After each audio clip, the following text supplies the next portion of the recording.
Former Director General of the Nigerian Bureau of Public Enterprises, BPE, Dr. Julius Bala, left that office some years ago. But one thing that hasn't left his mind is the strength of character, fueled by reliance on God's guidance and protection, which he fell back on as he resisted all attempts to make him submit to favoritism during his tenure at the BPE. He was lucky to have started life on a strong religious note, which taught him the importance of separating good from bad. He recounts his early exposure to faith teachings. If you are born in a Christian family, normally you would also become a Christian.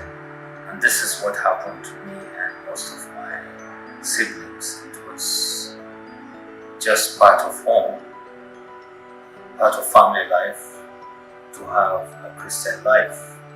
So I was brought up in a Catholic family. We went to a Catholic school. We went to church every Sunday with our mother. And so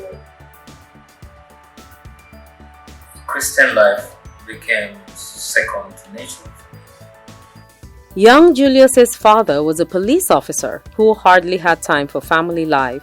Someone had to see that the children got a good dose of God at the right time. But our mother played a major role in ensuring that we were good Catholics. She would take us to church every Sunday. I would ensure that we attended the catechism, which was very important for bringing up Catholics. The religious influence in childhood even went beyond the dates with the Catholic catechist. But there was a Protestant church not far from our house in Jos. And they used to organize what was called in those times Sunday schools. They were American missionaries, Baptist missionaries.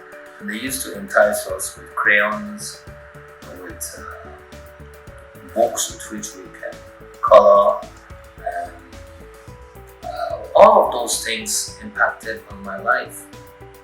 Not only on how to live a proper life, but also the discipline to do things as expected of me as a young man, as a growing young man at that time. Honest to a fault, Dr. Bala simply refused to admit that his rise in life was as a result of spectacular hard work. If you made the grades after university, life was practically ready for you. Even a car loan was not a big deal. He says of his reputation that mom and dad, through their infusion of God and correct behavior in him, made a great impact. Incidentally, that attitude by which transparent societies are built became the last straw for Dr. Bala at the BPE. I left BPE maybe because of this reputation that I have. You mean you could have lasted longer? Longer. Okay.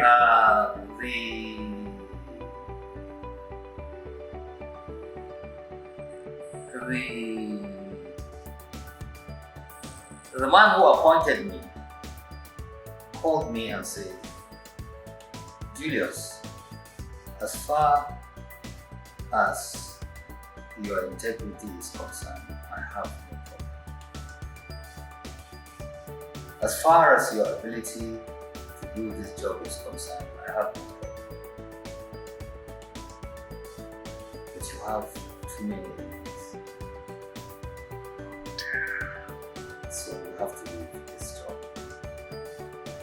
But I thought that the first two were the most important, that I could do the job and I have certain integrity. But I don't want to go into certain unnecessary details. Well, detailed or not, a man who did the right thing at the duty post had to leave the job because of the sad swing of society. Dr. Bala was every inch as plain as he could be about events at the BPE. Somehow he just couldn't leave out a role model whom he says taught him how to insist on that which is proper. So Hamza Zayed was constantly my role model when I was implementing privatization. Indeed, I was seeing myself as Hamza Zayed. I didn't realize that first, I am not Hamza Zayed. Two, Hamza Zayed operated in a completely different environment. Of course, at the end, he had to leave BPE also because of his image and the way he handled things. But I continued to work as if I was Hamza Zayed. But I was dealing with completely different people, completely different environments. And so I had to leave because I didn't fit that environment. And now when I look back, I'm glad I left BPE at the time I did, because I would have gotten into trouble with the powers that be. He drops a payoff. The good religious upbringing is very, from my own experience, is very critical to living a proper life as a child and as an adult.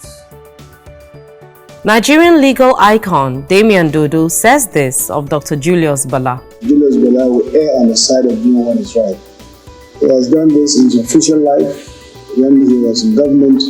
He's done this in his private life, and I say that his life is a case study worthy of emulation, not only by this generation, but by younger Nigerians who are looking up to people who think that doing right should not be an occasional venture, but doing right should be real life. And from Jos, Dr. Bala also receives a heartwarming endorsement from Solomon Homlong. Dr. Bala, that I have come to know over the past 40 years, is an embodiment of integrity.